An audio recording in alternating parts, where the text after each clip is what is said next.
என் பேர் Prashanth. Native place பார்த்தீங்கன்னா பெரம்பலூர். நான் இப்போ வந்து ஒரு நல்ல எம்என்சி கம்பெனியில் பிளேஸ் ஆகிருக்கேன். எம்எஸ்சி அக்ரிகல்ச்சர் முடிச்சவன் ஐடிக்குள்ள நுழைய முடியுமா அப்படின்னு கேட்டீங்கன்னா வந்து கண்டிப்பா நுழைய முடியும்ட்டு பெரம்பலூரை சேர்ந்த நம்மளுடைய தம்பி பிரசாந்த் வந்து ப்ரூவ் பண்ணியிருக்காருங்க. சார் 2 வருஷ gap MSc agriculture sir, Tamil medium sir, Annamalai University நான் படிச்சிருக்கேன் சார், என்னால வேலைக்கு போக முடியுமா சார் அப்படின்னு கேட்டாங்க. நானே குழம்பிட்டேன். அதுவும் ஜாவா வேற எடுக்கிற ஜாவா டெவலப்பரா நான் போக முடியுமா சார் கேட்கும்போது நானே குழம்பிட்டேன். இருந்தாலும் ஒரு நம்பிக்கை இருந்துச்சு. தம்பி இந்த மாதிரி ஒருத்த வந்து பண்ணணும்னு நினைக்கிறதே ஒரு சாதனை தான் தம்பி. அக்ரிகல்ச்சர்ல இது வரைக்கும் என் கம்பெனில இருந்து போனதில்லை, நீ கண்டிப்பா போகின்ற நம்பிக்கை எனக்கு தம்பி, ட்ரை பண்ணலாம் தம்பின்னு சொன்னாங்க. கண்டிப்பா அவன் ஜெயிக்க வேண்டிய ஒரு ஆசைப்பட்டு இருந்தாங்க. அதே மாதிரி அவன் ஜெயிச்சு காமிச்சிருக்காங்க. என்ன மாதிரி ப்ரிப்பரேஷன், அந்த ப்ராஜெக்டா இருக்கட்டும், கான்செப்டா இருக்கட்டும், எல்லாத்தையும் அவ்வளவு சூப்பரா அந்த டெடிகேஷன் இருந்துச்சுங்க. அதாவது ஒருத்தவங்க சொல்லுவாங்க பாத்தியா, உங்கள் வருங்காலத்தை பத்தி யோசித்துக் கொண்டிருக்காரே, இன்று இருக்கும் நிகழ்காலத்தில் நீ சாதித்துக் கொண்டே இரு, உன் வருங்காலம் நன்றாகவே இருக்கும் என்று சொல்வார்கள். அந்த மாதிரி என்னோட தம்பி பிரசாந்துங்க ஜாவா டெவலப்பரா, ஃபுல் ஸ்டாக் ஜாவா டெவலப்பரா பிளேஸ் ஆயிருக்காங்க. பிஎஸ்சி அக்ரி எம்எஸ்சி அக்ரி முடிச்சிருந்தாருங்க. இப்போ வந்து பாத்தீங்கன்னா ஒரு மிகப்பெரிய மல்டிநேஷனல் கம்பெனில வந்து ஜாவா டெவலப்பராங்க. கண்டிப்பா மனசார வாழ்த்துற தம்பி, நீங்க இன்னும் சாதிக்கணும்னு வாழ்த்துறேன். நன்றி. ஸோ எங்களுடைய டெஸ்டிமோனியல் வீடியோஸ்லங்க இன்னைக்கு இல்லை, ஃபியூச்சரில் இருக்கிற எல்லா வீடியோஸுமே வந்து எங்களுடைய ட்ரெயினிஸ் யாரெல்லாம் பிளேஸ் ஆகிருக்காங்க அப்படின்ற அவங்களுடைய ஃபேஸை வந்து நாங்கள் மறைச்சிருப்போம்.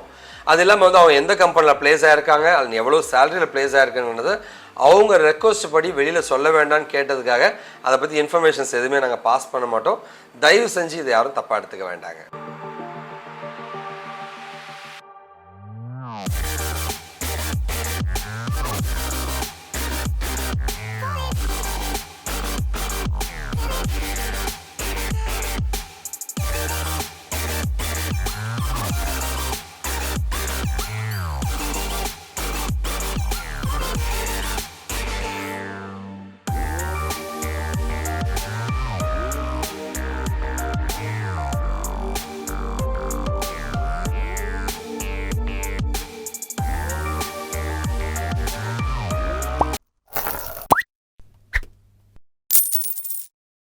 என் பேர் பிரசாந்த். என் நேட்டிவ் பிளேஸ் பார்த்தீங்கன்னா பெரம்பலூர் பிளேஸ் ஆகியிருக்கேன்.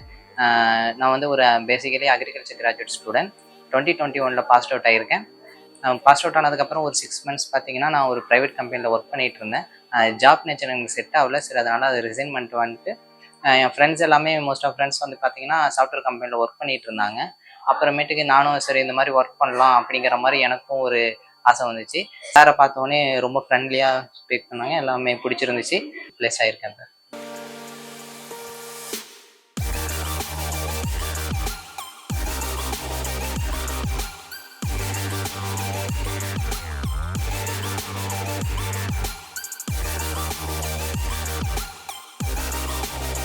இப்போ வந்து அக்ரிகல்ச்சருக்கும் ஐடிக்குமா சம்மந்தம் இல்லை, பட் வந்து எப்படி உங்களுக்கு இந்த ஐடிக்குள்ளே வரணும் போகணும் அப்படின்னு சொல்லி யோசனை வந்தது உங்களுக்கு? சரி, என் ஃப்ரெண்ட்ஸ் எல்லாருமே வந்து ஃப்ரெண்ட்ஸும் சரி சரி வந்து ஐடியில் ஒர்க் பண்ணிட்டு இருந்தாங்க. எனக்குமே அப்படின்னா 12th அப்புறமேட்டுக்கு கொஞ்சம் இன்ட்ரெஸ்ட் இருந்துச்சு. ஆரம்பத்தில் வந்து இப்போ உங்களுக்கு கோடிக்கு சுத்தமாக சம்மந்தம் இல்லை, இது படிக்கும்போது டஃப்பாக இருந்ததா ஈஸியாக இருந்ததா? ஃபஸ்ட்டு ஸ்டார்டிங் பண்ணும்போது ஒரு 1 month வந்து கொஞ்சம் கஷ்டமாக இருந்துச்சு. எப்படின்னா சுத்தமாக வேறு டிபார்ட்மெண்ட்லேருந்து இதுக்கு வரும்போது நம்மளுக்கு கொஞ்சம் புரியாமல் இருக்கும். அப்புறமேட்டு வெங்கட் சார், ரமேஷ் சார் எல்லாமே வந்து இந்த கான்ஃபிடென்ஸால் கொஞ்சம் நல்லா போணுச்சு. அப்புறம் அவங்க சொல்லித்தர விதமே பார்த்தீங்கன்னா எவ்வளோ ஈஸியாக சொல்லித்தர முடியுமோ அந்த மாதிரி எவ்வளோ ஈஸியாக சொல்லி தந்துருக்காங்க. சூப்பர். ஓகே. ஸோ உங்கள் வீட்டில் எப்படி ஃபீல் பண்ணுறாங்க? இப்போ பிளேஸ் ஆகிருக்கேன் ஒரு கம்பெனியில், ரொம்ப ஹாப்பியாக ஃபீல் பண்ணுறாங்க. சூப்பர். கங்க்ராட்ஸ். தேங்க்ஸ். தேங்க்யூ.